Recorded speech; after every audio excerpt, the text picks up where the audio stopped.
Alléluia, Alléluia, Alléluia, Alléluia, Alléluia, Alléluia. Veillez, tenez-vous prêts, c'est à l'heure où vous n'y pensez pas que le Fils de l'homme viendra. Alléluia, Alléluia, Alléluia, Alléluia, Alléluia, Alléluia. Le Seigneur soit avec vous.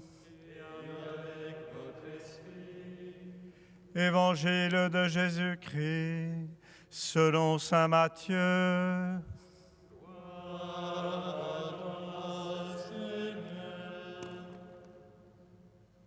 En ce temps-là, Jésus disait à ses disciples cette parabole.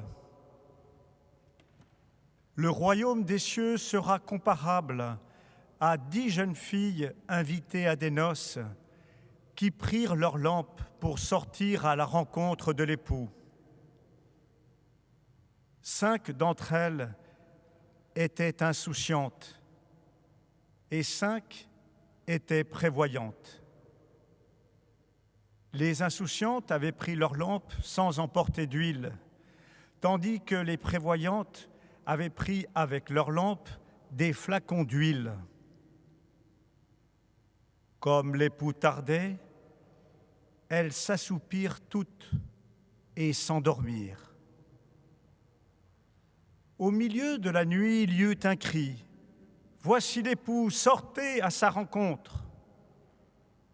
Alors, toutes ces jeunes filles se réveillèrent et se mirent à préparer leurs lampes. Les insouciantes demandèrent aux prévoyantes « Donnez-nous de votre huile, car nos lampes s'éteignent. » Les prévoyantes leur répondirent « Jamais cela ne suffira pour nous et pour vous. Allez plutôt chez les marchands vous en acheter. » Pendant qu'elles allaient en acheter, l'époux arriva.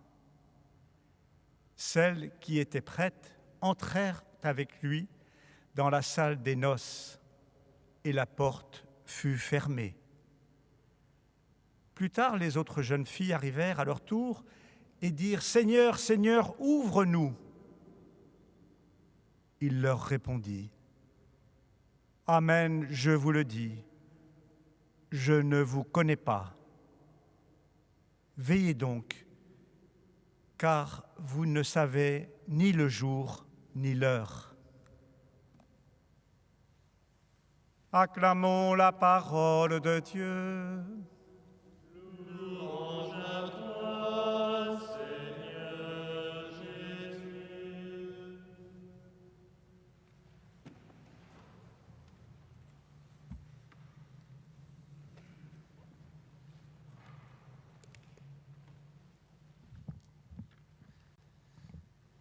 Avec le visage de ces sages folles et de ces vierges sages et de ces vierges folles, la liturgie d'aujourd'hui nous propose le don de sagesse, ce don qui est dans la Bible souvent évoqué, qui est différent du don de prophétie. Une prophétie, c'est souvent une parole tranchante, une parole qui est comme un cri.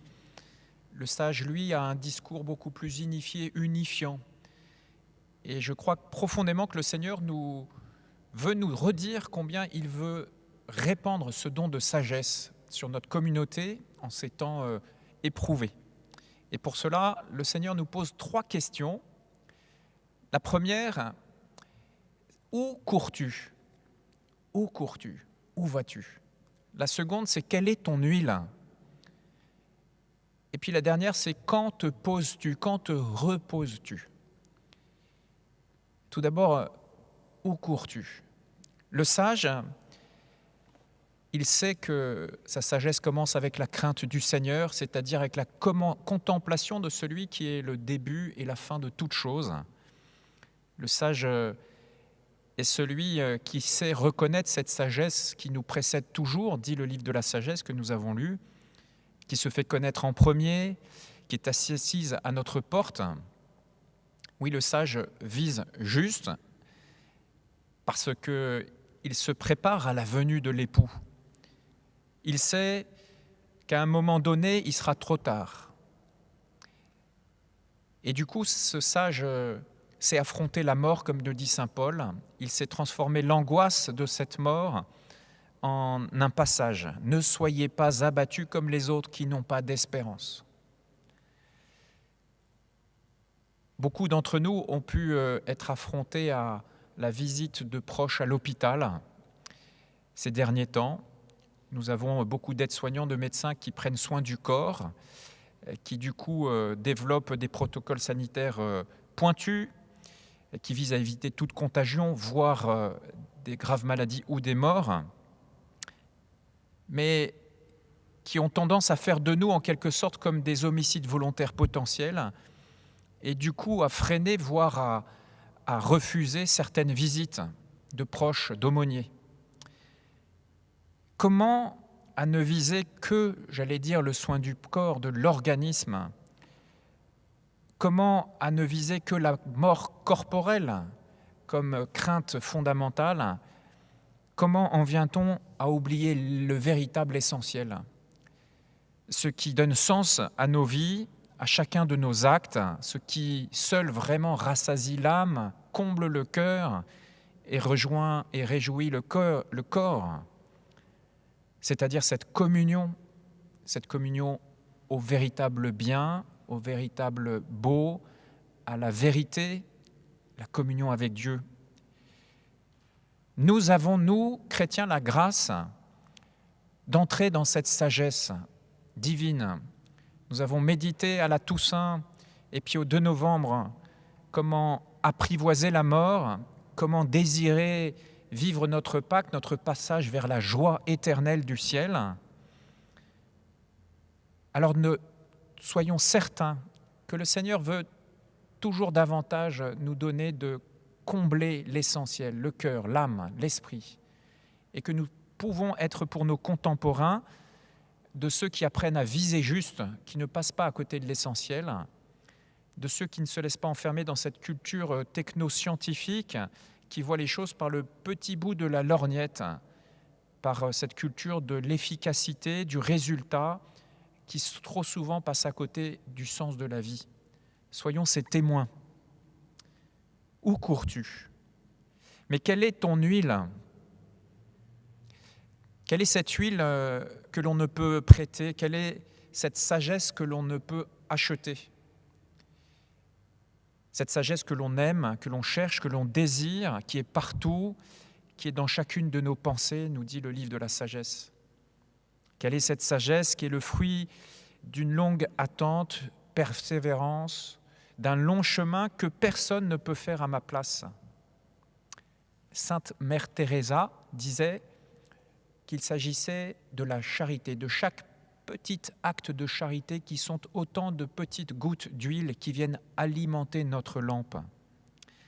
Disons en tout cas qu'il s'agit de chacun de ces actes qui engagent ma vie, qui engagent ma vocation, qui engagent le don de moi-même par amour pour Dieu et de mes frères. Et nous voyons qu'il nous faut apprendre à nous engager pleinement. Je voudrais vous donner un exemple tiré du parcours Laudato Si que nous faisons sur la paroisse. Le témoignage d'un homme, Antoine Augereau, qui nous présentait la mise en place de compost, donc quelque chose d'assez trivial. Et avec ce petit exemple, nous voyons comment nous pouvons, à chaque acte posé, engager plus ou moins profondément notre être. Je peux faire du compost parce que j'ai pris conscience qu'il fallait faire attention à nos déchets, une conscience écologique. Je peux faire du compost parce que je découvre que finalement cela transforme et convertit mon regard sur le monde, la Terre, en particulier parce que je découvre que des déchets organiques deviennent en fait une terre riche, avec une fécondité pleine de potentialité, pleine de vie, que cela réconcilie mon rapport à la terre, fait grandir mon émerveillement, qu'il y a un vrai bien pour moi. Je peux aussi faire du compost parce que je découvre, nous disait ce jeune, je découvre que c'est créateur de liens sociaux. Si une copropriété se décide à se lancer dans cette aventure, alors peut-être des barrières vont tomber, des rencontres vont se créer, des solitudes vont pouvoir s'ouvrir. Et donc, je peux le faire parce que je suis convaincu qu'il y a une poursuite d'un vrai bien commun à travers des liens de proximité si essentiels dans nos villes. Mais je peux faire aussi le compost plus profondément encore, parce que cela fait grandir en mon cœur, en mon âme, la gratitude profonde pour Dieu Père, créateur de toutes choses, qui nous a livré notre maison commune et la terre. Et donc, cela a une portée infinie. Oui, le Seigneur, par grâce, veut unifier notre être pour qu'il s'engage pleinement, pour que nous soyons de ces personnes qui voient et goûtent le prix de chaque engagement, de chaque acte, qui donne sens, valeur, bonté. Et le Seigneur, par ce don de sagesse, veut véritablement faire grandir en nous cette conscience, la faire nous en donner, d'en jouir toujours plus profondément. Et nous sommes appelés, nous, communauté, aussi à éduquer les jeunes à découvrir cela. Comment, derrière chacun de leurs actes, de leur engagement, se joue le sens de leur vie, la portée de ce qui pour eux est un vrai bien ou peut-être un mal, d'en prendre conscience et qui est beaucoup plus profond que ce qu'on imagine d'habitude, pour aussi apprendre à construire à travers des actes quotidiens la communion, une communion véritable, et même toucher le cœur de Dieu. Où cours-tu? Quelle est ton huile? Ce que personne ne peut faire à ta place. Quand te poses-tu? Quand te reposes-tu? J'ai eu un professeur de théologie, qui est un vieux sage, qui, à force d'aller plus lentement que tout le monde, à force de se poser, arrivait toujours droit au but avant tout le monde. Rien ne sert de courir, il faut partir à point. Le sage, non seulement vise juste, non seulement voit loin, non seulement il ne vit pas par procuration à la surface de lui-même, mais il engage son cœur, son âme, il engage son corps pleinement. Et du coup, il sait prendre son temps. Dès l'aurore, nous dit le livre de la sagesse, il se lève, il s'engage dans la bataille du quotidien, mais parce qu'il veille, à cause de la sagesse, il est délivré de tout souci. Il ne se fait pas balloter par les sollicitudes, les sollicitations multiples de la vie, par les drames aussi qui nous assaillent. Il ne se laisse pas enfermer non plus dans la logique de l'efficacité. Le sage sait se reposer. C'est un enseignement fondamental aujourd'hui dans nos vies si pressées, pressurisées, agitées. Commencer avec le sage par se poser dans une vertu de prudence pour viser juste, s'engager pleinement avec persévérance et savoir se reposer, savoir se retourner, comme en haute montagne, voir le chemin parcouru, goûter les étapes, jouir de ce qui a été offert et ainsi apprendre à rendre grâce, apprendre à célébrer, à fêter ce que Dieu donne. Telle est la vraie vigilance, la garde du cœur qui commence par cela. Alors nous, qui ne pouvons pas célébrer ensemble aujourd'hui, qui avons cette blessure profonde inscrite dans le corps de notre Église, nous pouvons prendre le temps tous les jours, le matin, le soir, de se poser et de se reposer en Dieu pour goûter ce qui nous est donné. Nous pouvons aussi le dimanche prendre un vrai temps sabbatique, apprendre à se poser et à se reposer pour pouvoir ainsi entretenir notre espérance, nous réconforter les uns les autres. Voilà que le Seigneur nous donne d'accueillir en ces temps qui sont difficiles le don de la sagesse qui nous permettent ainsi d'être des témoins de ceux qui ne passent pas à côté du sens de la vie, qui visent juste, de ceux qui apprennent dans le quotidien, dans chaque acte, à en goûter la saveur, la profondeur, la largeur, la hauteur, c'est-à-dire le poids d'éternité et d'amour, et de ceux qui savent se poser, se reposer. Amen.